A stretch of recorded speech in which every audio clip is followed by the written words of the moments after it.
Good morning, everyone. So, really happy to be part of DevCon in city of Pune. So, Pune is known for its culture. It is to be called Oxford of East. And being in industry for a very long time, what I have observed is the quality of students that kind of come from this part of the world. They generally do really very good in the industry. So the grooming over here is top class. So happy to be again part of the city where the grooming happens so well. So, and ma'am is over here, so I mean, like, she's part of that what do you call journey for some of the students, right? Also historical city. There are a lot of contributions of this particular city in the country. So amazing place to be.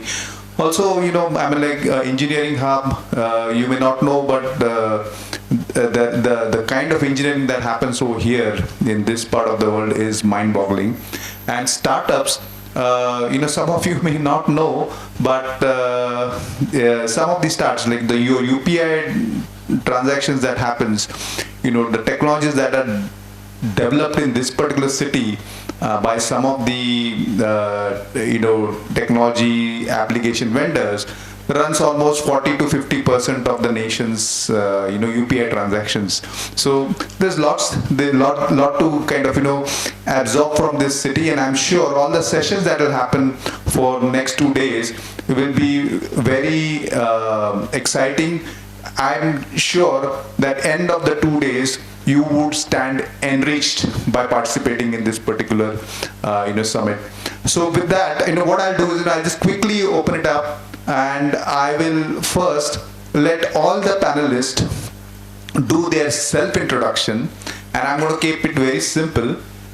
Just your name and what organization you come from and what do you do, so that everyone knows who's there on the panel and what strength they bring to the table. So I'll start with Vincent Plus first. All right, good morning everyone. So my name is Vincent. I'm the Chief Technology Officer for Red Hat in Asia Pacific, based in Singapore. I've been in the region for 24 years, so most of my career.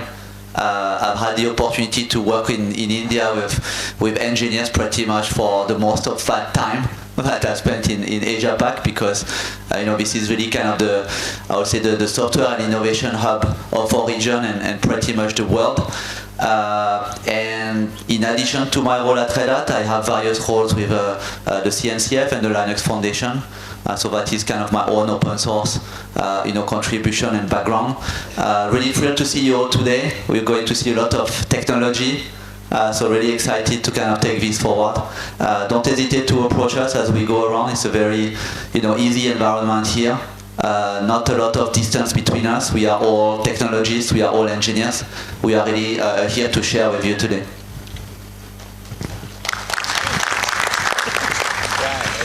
So my name is Brian Proffitt. I work at Red Hat's Open Source Program Office, which is responsible for taking care of many of the upstream communities that are pervasive throughout the world and come into our product line. And we do that through direct support. We do that through community data analytics, event support, you name it, we basically do it. And I'm very happy to be here today and share what I know about open source with all of you. Awesome. So we've got one person from the industry, the other person from the open source world. So we're going to kind of leverage both the individuals' knowledge over here to share it with you all. Ma'am, over to you. Thank you. Good morning, everyone. First of all, I would like to thank DevCon for giving me this opportunity and to share this with these eminent personalities. Myself, Dr. Sukhada Bhingarkar. I'm currently working as Associate Dean External Relations for School of Computer Science and Engineering, MITWPU University. I'm working with MICE group since last 20 years. So many batches I have seen till now passing out from this institute. I did my PhD from Mumbai University in the area of cloud computing. And my research interests include information security, cloud computing, and machine learning. I have published several papers till now in international conferences as well as journals, and there are around 4 patents on my name. So thank you. Awesome. So we have a person from academia and also, patents. So we'll be happy to hear about it. Over to you. Good morning, everyone. Myself, Ravinder Singh. I am working with Amdocs. I am Director of Software Engineering. I am working with one of the leading telecom provider for US, where I own end-to-end delivery for Amdocs product and post-production also, which is development, delivery, and operations also. So I have been working with a lot of open source products, and lately open source is the future because cost is a main factor and we want to collaborate and co-create. So this is where I see the world going through very fast these days. So when Rajan told me, it is all about DevCon, I said, what, this is the future. So let's be part of it. Apart from working in typical engineering world, I am very passionate about innovation and giving it back to society. I think, when we talk about open source, I was just talking to you before this, a big open source these days coming up is knowledge. You don't have to learn from the scratch.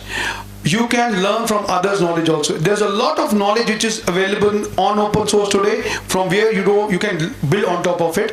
So I do a lot of knowledge sharing. I believe in sharing knowledge with peers, with academia. So this is my passion, which I try to spend a lot of my weekends on. So that brings me also here today. Awesome. Hey everyone, good morning. My name is Abhisyant and Anasapurapu. I work at NxtGen Cloud Technologies. I take care of product development and engineering there. We pride ourselves in utilizing open source to compete against the hyperscalers to provide valuable cloud services for our customers. And open source has been an extremely important extremely important part of that journey for us. Most importantly, our focus has been on delivering sovereign cloud solutions to the nation. And yet again, open source has a major role there, which I think we will get into as the conversation goes on. But thank you for having me in this panel. Yes. Absolutely. So again, 2 gentlemen over here, one from engineering, and then Abhisyant, who is also kind of into product development for his company. Apart from the panel out over here, there are a lot of people over here. I see Shefali over here. I see many people over here who come from a strong engineering and technology background. You can leverage them. I've seen people from industry who kind of have been working on solving customer problems, and what Ravinder you called out of co-creation. I think that's a very interesting topic. To begin with, what I will do is, I'll start with Vincent first, okay? And then I'll come to Brian. Vincent, my question to you is, Vincent, you get so much exposure to the industry.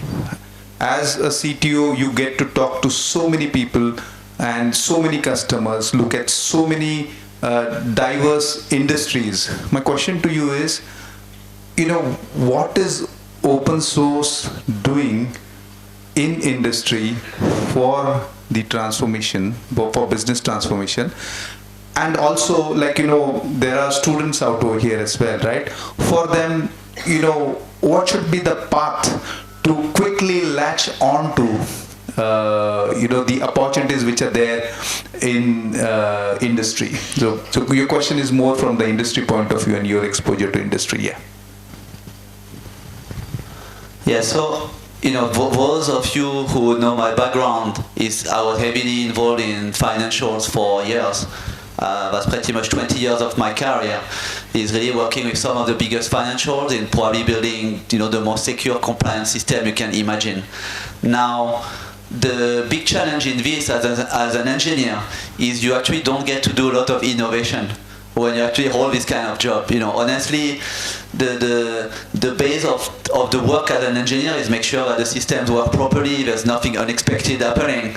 That doesn't exactly favor, in general, an environment where people get a lot of exposure to doing new things, use new technology, or even, to be honest, even exposure to the brightest mind within their organization. So I came into open source really almost through an accident. I heard the word cost earlier. To be honest, back in the days, the reason financials were looking at open source and Linux was very much we were trying to remove the foothold of Unix and the expensive hardware and operating system, and really bring Linux as an alternative way to manage technology. And I'm really glad this happened, because that really kind of totally impacted my journey. The fact that I discovered a different process of looking at technology and innovating with technology. And I think a lot of you people are in this part of your journey now, this intersection where you can decide what you do. And what I want to say is, there is no other process in the world where, as a new engineer, you are going to be exposed to the brightest mind in the technology industry to solve the most complex problems and really learn at the fastest pace. Open source community gives you that. I'm just going to share with you an example. Although I'm trying to get away from financial between you and me, I keep getting drawn back for obvious reasons to the financial world. And one of my roles today is I'm actually on the technical oversight committee of Finance, which is the biggest open source and fintech foundation really in the open source world today. And in Finance, we actually do innovative work with the likes of Morgan Stanley, JP Morgan, Citi. You'll find a lot of very nice logo.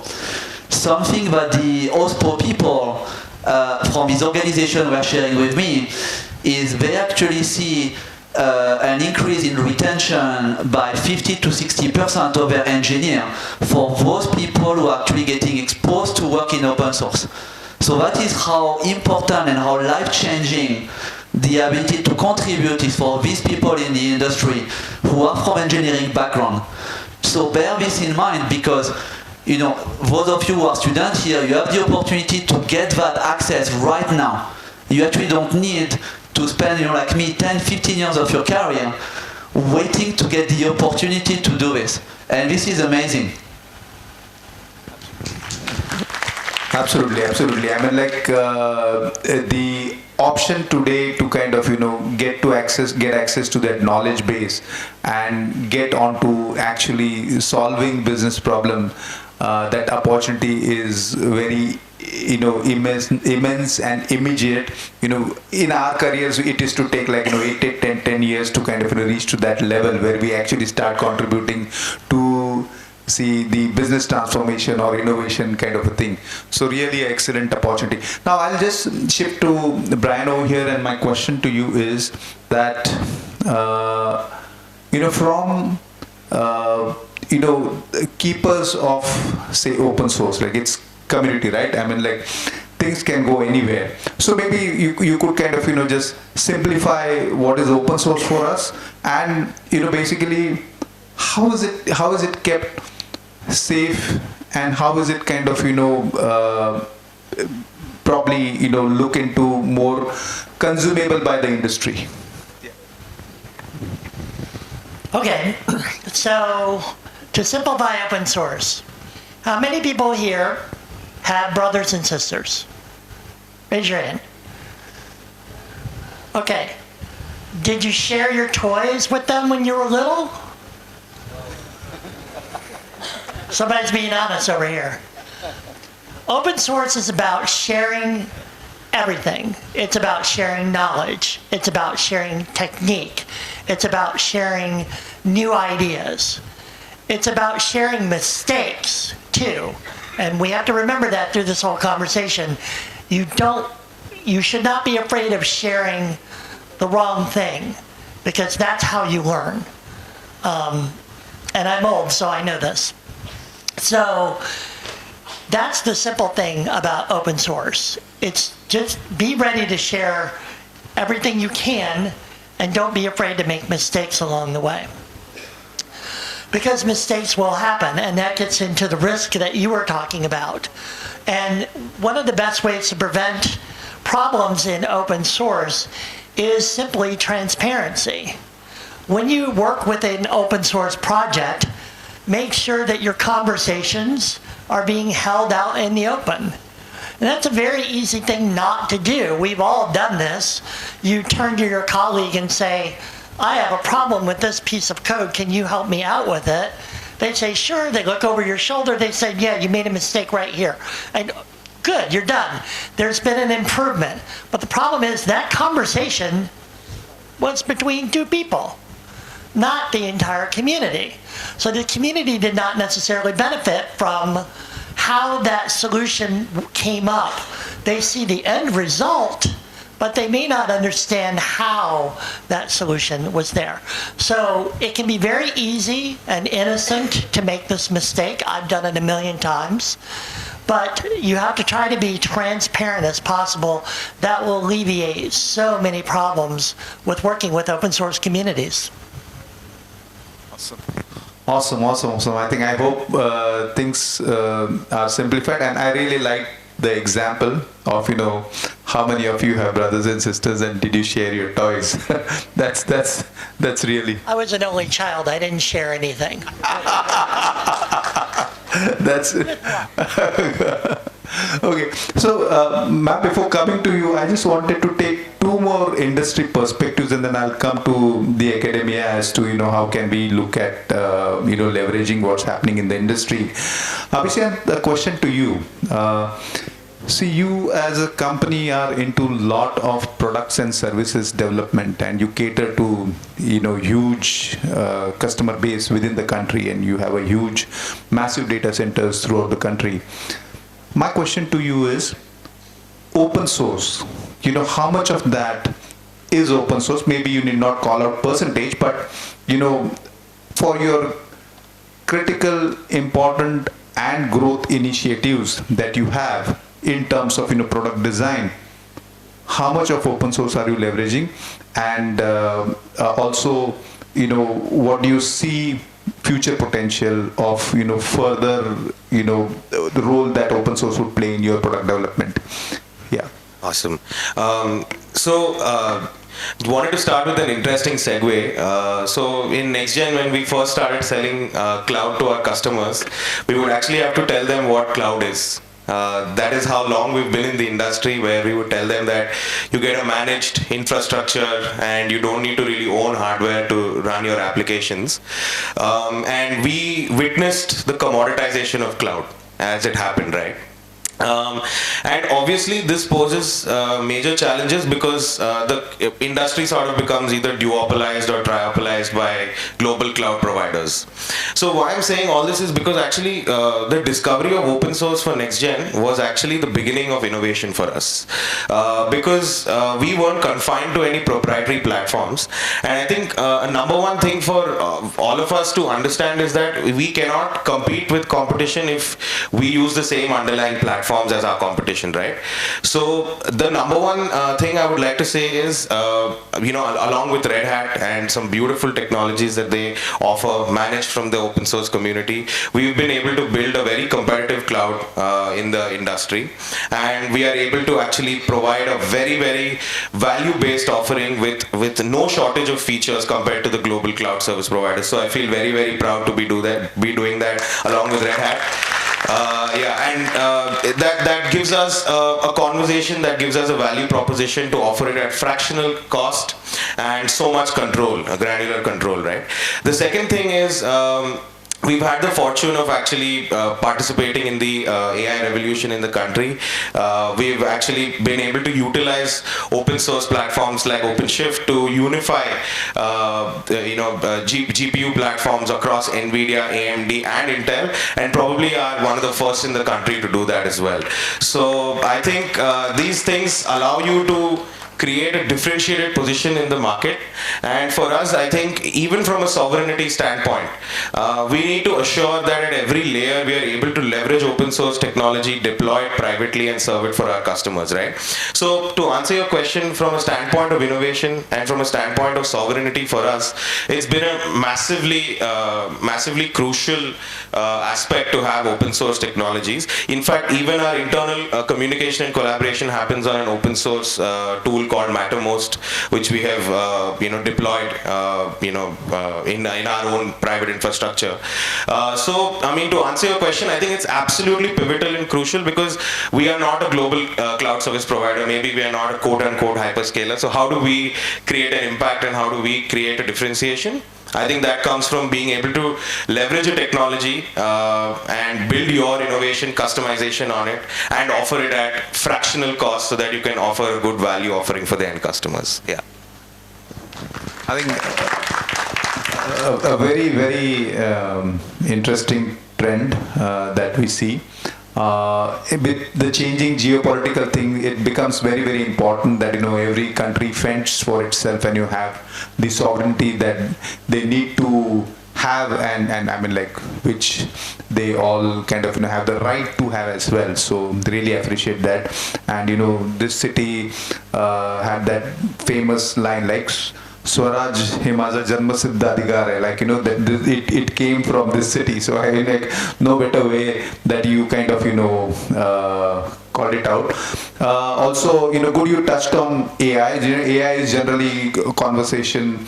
Any conversation is not complete without AI. So I didn't have to bring it up.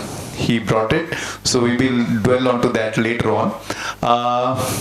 Ravinder, to you, the question is, with Amdocs, and you come from a open source engineering background, so you might have seen open source move a lot within the industry, right?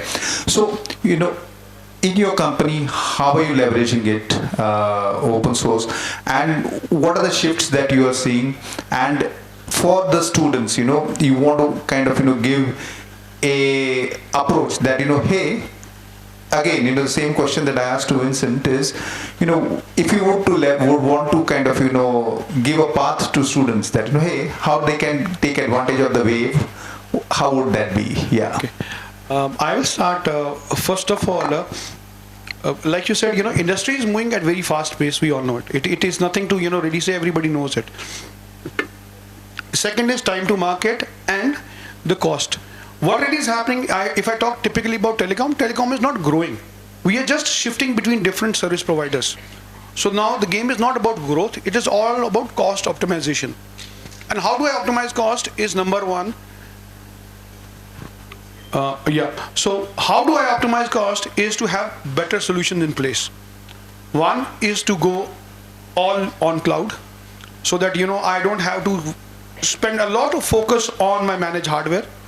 That will prevent me for future COVID, where I don't have to really spend people on those data centers, because I'll tell you, we had a data center in Manila and we said goodbye to 40 people saying that, guys, 3 months you are there, we don't know whether we'll meet again or not. We don't want to have that thing again. We said, you know what, we'll outsource everything over there. Now second is softwares. What really has happened is companies which were thinking we are niche in a particular software, they continued, they never expanded their vision and the product. They have come to a point where they have increased their prices. They have algorithms, they have their very small patented programs which they're still selling to the two service providers, and the cost of license is becoming very high. So what service providers are telling us is, what, Ravinder, get me out of this program. No matter what I am paying for the last 20 years, I want to be out of this program in next 6 months. So open source is the solution. We are finding the open source solution for those patented softwares in the market so that we can reduce on the cost. So now when we are doing this cloud optimization, the first prerequisite I am getting from my service provider is look for an open source alternative.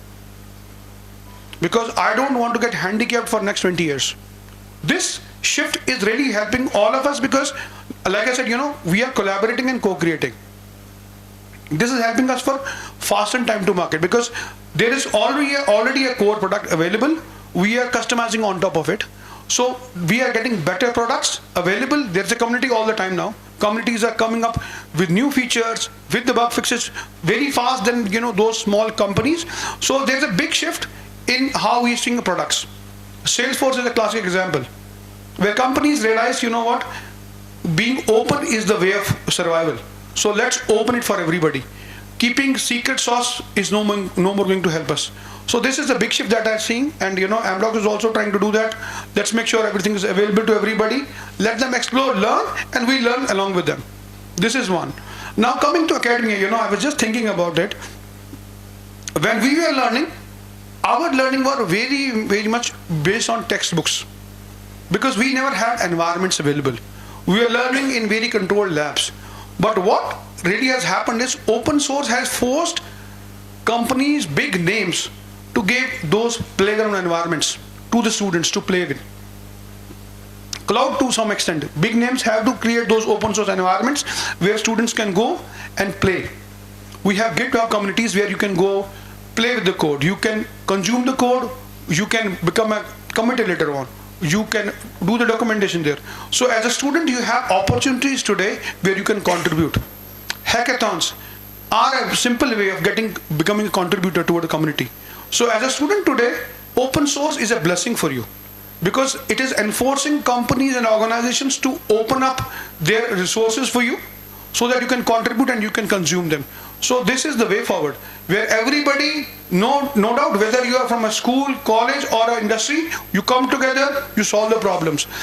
Like you said, talk about India, we can have companies coming from Silicon Valley. We have Harvard, where we have companies coming. Google is coming from Harvard. We have. And then today morning when I was coming here, I googled today how many companies came from different IITs than I am. I was so sorry to see Razorpay is the only company, which means we still have a very big disconnect between academia and industry, which has to be filled. And open source is a bridge for it that can really help us out. Thanks a lot. I think a very good answer. And vendor locking is a big problem in industry, and people don't want to kind of take that path. And open source is the way forward to kind of stay away from it. And also from an innovation point of view, it's very, very important that open source be leveraged. And I have some people sitting over here who even used hackathon for hiring people.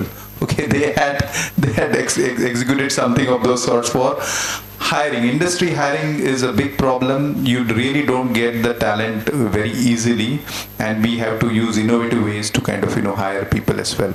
Ma'am, on that note, I want to ask you, academy, okay, or academia or universities, what can they do to leverage this opportunity which is there, where students can be part of innovation, or this huge trend that is happening in terms of lot of disruption with open source technology. So what's your take on that? How all can universities participate in this? Yes, thank you for the question.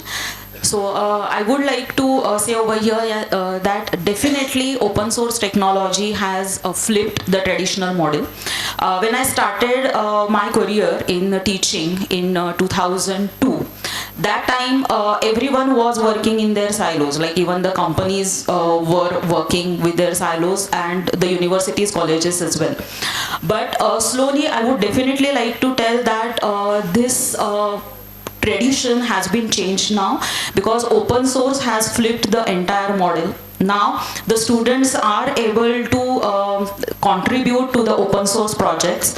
So I would like to proudly share over here that the students of MITWPU, they are sharing their course on GitHub, on Hugging Face, and I would like to share some of the projects also with you, like some of the students from AIDS specialization. They did Bhashini API implementation, as well as they have worked upon identification of the diseases on crops, and they have built up the advisory for the same, and they have put that particular code on GitHub so that the agricultural people can use it. So basically I would like to tell that this open source technology has really changed the scenario. Now as like sir said that initially our learning was like completely textbook based, but now there are so many resources that the students have available, that there are so many things that are there on their platter, and the students are very choosy nowadays. They are able to pick up, they are able to know that what are the different open source communities, where the different open source meetups, conferences, events that are happening. They are started taking participation into that. And as far as your question is concerned, that how the universities or academia can contribute to this entire change, is like my first answer will be like the universities need to build the culture of entrepreneurship first of all, because as we all have seen that if I'm talking about, let's say, India, the government has started now supporting lots of startups, and the trend that we have observed in the students, that many students, they now would like to start their own businesses. They are working, they are thinking from that angle. So the universities can support the students from that point of view so that they can start with their innovative ideas. So there can be incubation centers which can be built up, and I would like to again proudly share over here that MITWPU has already started with such incubation center, which we call it as Technology Business Incubation. Our many students, they have started their own businesses under this TBI initiative, and in fact they are giving internships to the students, to their juniors. So that can be one more initiative. Like now the trend is like there are been many private universities coming up. Initially many of the colleges, they were under the affiliation of Pune University or Mumbai University, and in that case the colleges were not having that much flexibility to maybe change the syllabus according to the industry needs. But now as like many private universities are coming up, we are getting that flexibility to change our curriculum as per the industry needs. And one of the initiatives that I would like to share over here, like in our curriculum, we have complete 6 months of full-time internship, which the students have to go to the industry. They are supposed to work over there, get the industry exposure, and that is how through internships the student, the gap that was been happening earlier between academia and industry is been slowly now getting filled up. So having internships, then having design thinking workshops, having hackathons, as sir rightly said that I'm a part of placement team as well. So I have seen that nowadays many companies, they conduct the hackathons for the hiring purpose, and our students are now started taking participation in such hackathons. We even conduct internally also the hackathons, wherein many tracks are been there. We in fact invite various industries also to give their problem statements, and we can have separate industry tracks. So that can be several things. As far as curriculum is concerned, we have started building the problem solving mindset in the students. So initially when we learn, we were asking that what can I memorize? Nowadays the students have started asking about how I can solve certain problem. So the students, they have started working on problem solving, that kind of attitude they have. They have started working with the departments, other departments, like interdisciplinary projects. So our computer science students, they work with mechanical engineering students, work with ENTC students. So in fact, having interdisciplinary projects, right, that can also be one of the initiatives which will help us to leverage the open source technology. Thank you. Thank you, ma'am. I think you received the maximum number of claps. So basically, what I have seen is that, if you give platform to students, they can excel. And really, like the work that you all are doing, it's really very, encouraging to see the changes. Because, we learn a lot from Western world. We know that, there are some education practices which are there in US are very, very good, which we need to learn from. There are some in Japan that we need to learn from.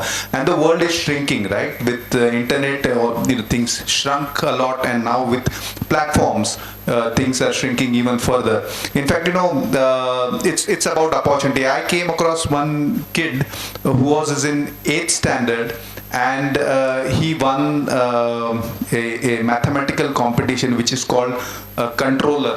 And that competition is run by European Space Agency, and participants throughout the world participate. This guy comes from a tier 3 city, and he wins that competition across the world. The first guy is this guy, the second person is a person from England, the third person is a person from Russia. This guy gets an honorary role to play, to work for European Space Agency, and now as of today he is working for some startups which are affiliated to ISRO. So again, had that platform not been there, had the world not shrunk, the kid probably would have been, staying in that tier 3 city and doing some, back-end operation jobs or something like that. But, things open up. So thanks a lot, ma'am, for bringing those platforms. We are running short of time, but I think all the panelists are really having fun sharing a lot of information with you all, and I'm sure you all are also enjoying this conversation. We have last 9 minutes, and I want to kind of, make the maximum use out of it. So very quickly, rapid fire kind of a thing.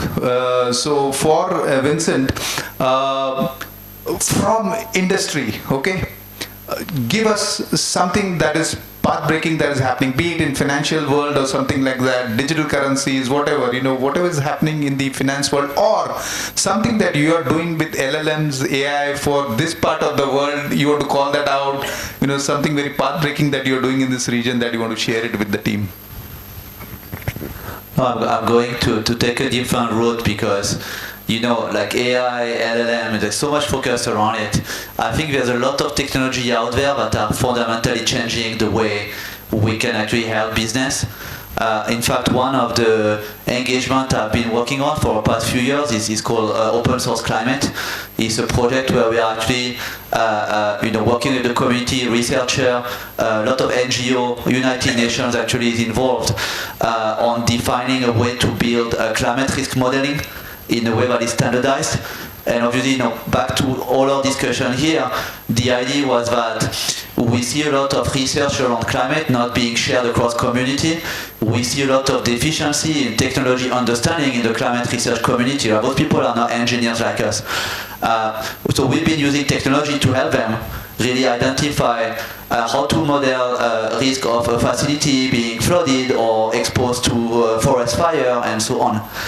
And what has really changed in the past, I would say 2 years or so, is a lot of the AI technology applied to geospatial data in particular. We were able to take freely accessible data from NASA and use some open source technology contributed by IBM Research to do geospatial foundation model to really improve our ability to understand data signal in terms of predicting certain adverse events like flooding. And so the application of the technology in terms of how much more accuracy they're actually helping us to derive from those standard models is actually astounding. So sometimes, one of my advice from this experience is, as engineer, try to go beyond the hype and the thing that everyone is doing, and go back to like the solid world of use case and problems that you can solve with the technology, because that will actually help you to anchor your own experience and your own learning with problems that matter. And this is how you actually make an impact. Yeah, personally, I haven't made much impact from all the fun I'm having with LLM yet.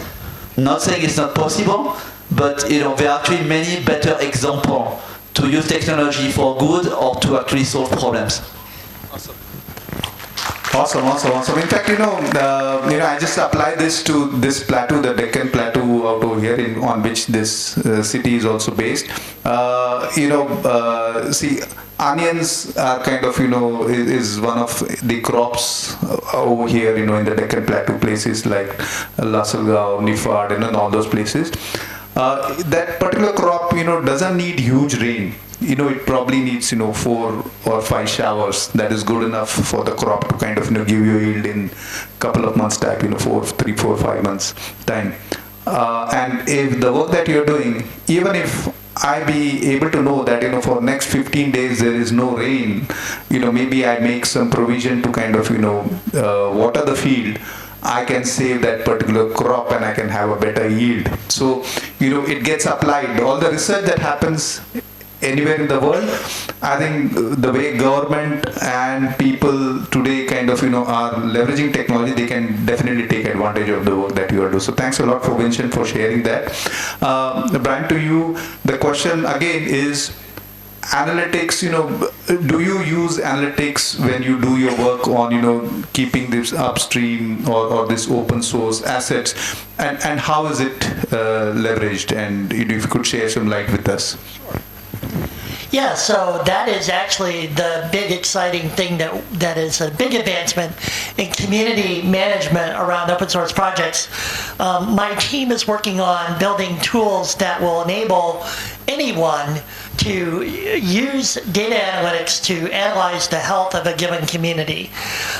So I can look at the cadence of pull requests, and if that cadence suddenly slows down, is that a problem, or did everybody just go off on holiday? You never know, but it's a flag that you can check. And in community management, we all come from different strengths and backgrounds. I'm not an engineer, so I might miss engineering things that are going wrong, but the use of metrics helps community managers, it levels the pitch. So we can actually all see what everybody else is seeing regardless of our expertise. And it's also exciting for academia and our industry partners, because if you are looking to join a particular project, it would be really nice to know if that project is stable. If there are problems, maybe you can fix those problems, or maybe you will be like, maybe not today, but that will help inform newcomers into a project of what they're getting into and what problems not only does the project trying to solve, but the community itself needs to solve. So it's really exciting stuff. I've been working on this pretty much since I started at Red Hat, and this year we have a team in place, we have tools in place, and if anybody wants to talk to me about it afterwards, it's all public, you can all use it. So it's fantastic stuff, really happy. So. Awesome. Excellent. And I think the metrics becomes very, very important. I think for anything, you just apply, detect, find, focus, improve, verify. And then I think I have one of my friend who was working with me on a hotel framework for one of our customers. So I think we can solve almost any problem. So really thanks a lot for sharing that information with us. Over to you, Abhisyant. Again, because you opened up AI, so my question to you is on AI. What is something that is path-breaking that you're doing in this country that, if our students and the participants get to know, they would benefit from it? Absolutely. So the number one thing I'm very proud to announce is that NxtGen, along with open source technologies and along with all our esteemed partners, we were able to discover the global benchmark for H200 and MI325X servers, and we've set the globally lowest price for them. And this is only possible because of open source technologies. This is a fundamental thing to understand. What this allows us to do is that there are two segues that come out of this. One is is we've started an initiative called AI for Business Productivity, where we have left a developer co-pilot called Ada, open source LLM models called Aurora. This has Llama 3.3 models, Quen, the DeepSeek model, all of these that are available from open source deployed, and we have a roadmap for releasing APIs for people to integrate as well. We also have a roadmap for creating developer workbenches so that all of you can come, spin up small AI instances and do your testing with Jupyter notebooks and things like that. So the roadmap is very exciting, and even along with IBM Labs and Red Hat, we are actually looking at domain-specific foundation model use cases. I think one very important point that Vincent mentioned is that we should not go after fads. I mean, we should look at a industry issue and try to build use cases that solve specific problems. So we are looking at building a foundation model called Accura for chartered accountants specifically, and seeing how they can become more accurate, more quicker with their client servicing, which in turn improves compliance across the country for any size of organization, right? So I think open source technology along with AI creates a very path-breaking differentiator for us, and we are very, very excited for this journey. I invite all of you to come and try our models, try our AI apps. It's available on speedcloud.nextgen.com. All of you can try it. But one segue I just want to leave with very quickly is that I think building skill sets in open source is very important, especially for organizations like us, because if we have to compete with global players, we need individuals who come with skill sets in open source technologies so that we can offer those technologies. So this is a great opportunity for everyone. So yeah, I'd like to stop there. Thanks a lot. Thanks a lot. I think we're running short on time. Quick, last bites from the two other esteemed panelists. So, Ravinder, we have, and Pune, when the bell goes, it goes, right? So, but anyways, we'll quickly kind of, take one minute from each one of you. So, Ravinder, on something that's happening over here in the industry, you all have a lot of exposure for telco, right? You work in telco industry a lot. Tell us something about telco as to what are the things that are happening over there, and how is, Amdocs participating, and how can kind of, open source role is in that particular industry. I just kept it simple for relevant to your industry. Here is the biggest change that is happening today is about the network is using the satellite communication. Till now we were always using physical towers. So we are moving to Starlink kind of a network in future. But how to use it? Should we run a mad race for having our own satellites, or should we have something like open source where everybody can help each other? This is something is debatable and is in work in progress. So as we move ahead, something better will come in future. Awesome. I think there was one RBI governor who, long time back, 20 years back, when telco was very, very new, he said that, banking will move on to telco. And I was in the audience, and he shared numbers like, what is the telco, subscription growth, and what is the number of accounts that are being opened in the country. And he married both of them. But at that point of time, there was no iPhone, there was no Android, nothing. But how could someone visualize that? So I think something that you're sharing with us has a massive impact on what's coming up and disrupting the way we live our life. Definitely, because there is a lot of environmental hindrances also, because every 2 years you have to replace the tower. So this cost will go away. There's a lot of manual risk involved in maintaining these towers. There is a lot of energy required for these towers. The moment you go away and move to satellite, the things will change. So absolutely. Ma'am, I want you to kind of, have your last thoughts on the group and on the panel conversation. I would want to conclude with, your point of view again on the academia of what you heard throughout, and it's a free thing for you to kind of express yourself on this panel from academia's point of view. So as I can see, there is a mixed crowd. There are some students also and the industry people sitting over here. So my message, I may say, from this particular stage to the students is like, have a fire in the belly. Have hunger to learn new things, to collaborate, to contribute, do participate in various events, conferences, hackathons, and show your talent. And to the industry people, I would like to urge, request that there is a right talent now at the universities. So please do approach the universities, and I'm sure that you will get the right talent from the universities. Thank you. Awesome. And good I asked her the last question. She really summed it up well. I think let's all kind of put one big round of applause for all the panelists. While the format did not have any Q&A, but we are over here, please feel free to reach out to us, ask us questions. Like I said, there are so many other people that I see from industry also over here. I took some names in the beginning. There are much more than that. Reach out, ask questions, and have a very good 2 days of wonderful sessions that are lined up. Thank you. I would like you guys to stand because we have we have a special guest from MIT who is here who would like to facilitate you all as well. So do we have Dr. R.M. Chitnis? So if you can just give me 2 minutes and just be seated, I will arrange it. Have you seated again, just for 2 more minutes. We have Dr. R.M. Chitnis who is on his way. So a little bit of introduction before he comes in. So Dr. R.M. Chitnis is known for his future clear vision, conviction, and ability to bring ideas into reality.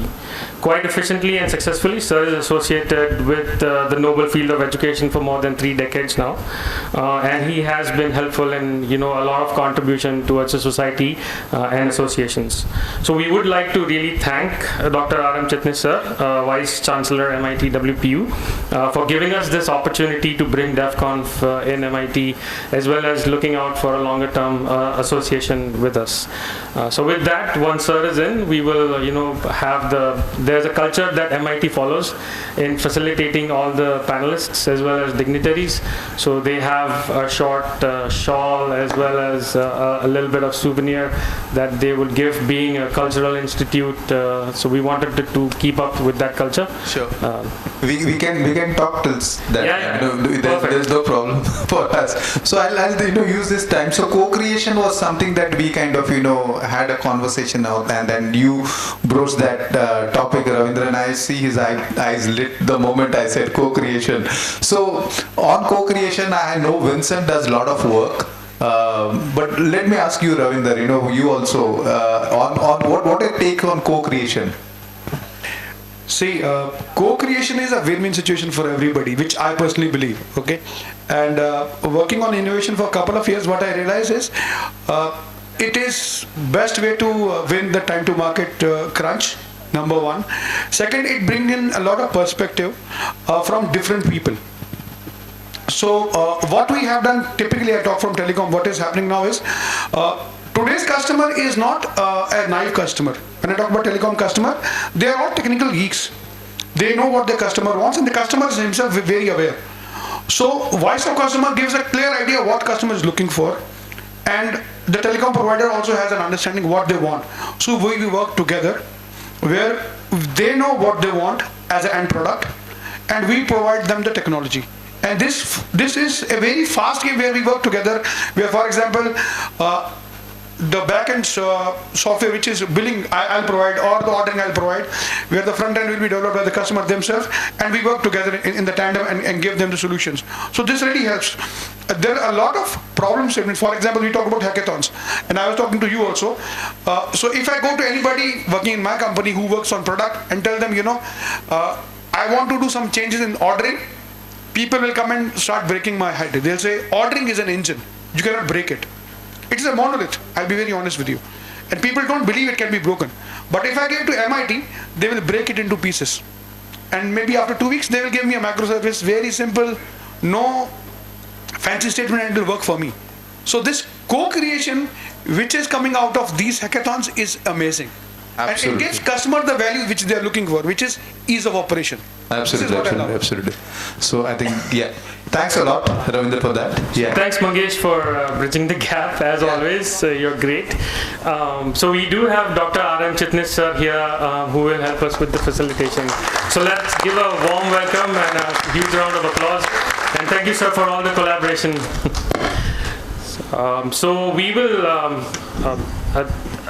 sir, we would like you to share a few words before we do the facilitation. It's okay? Okay then. So we'll start with, sir, we'll start with having Vincent Caldeira, our APAC CTO from Red Hat. So if we can get the kit. Yes, yes. नहीं sir को ठीक है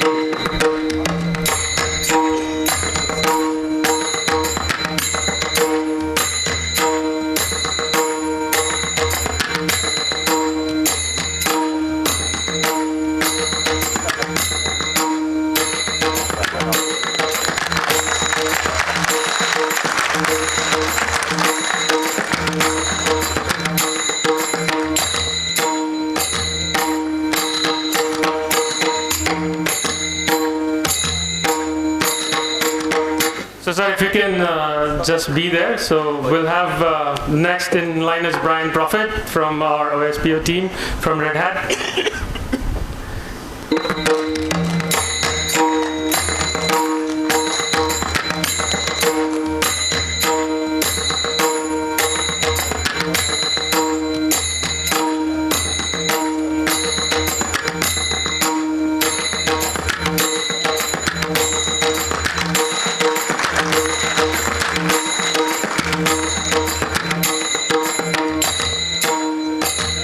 Mangesh sir.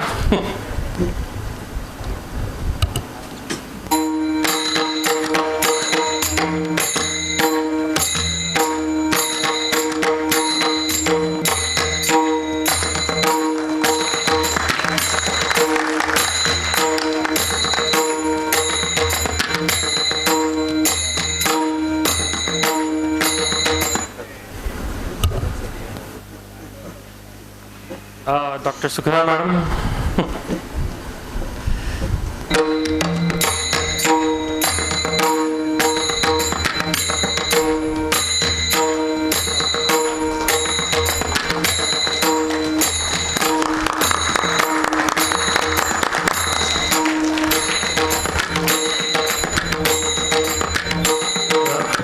Ravinder sir.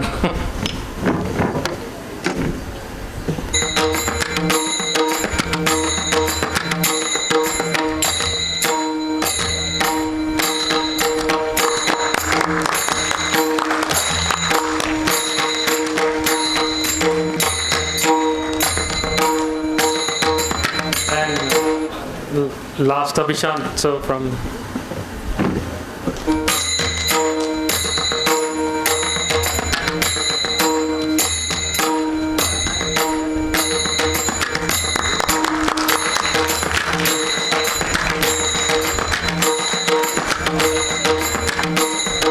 so if you can just give us a few closing words. It's okay. That's okay. Then I think we are done with the panel discussion. Yeah, so we'll have a group photo. So if we want everyone up, so if everyone can come up to the stage, we will have a short group photo. Then we'll break. We'll have a short break. So if students and everyone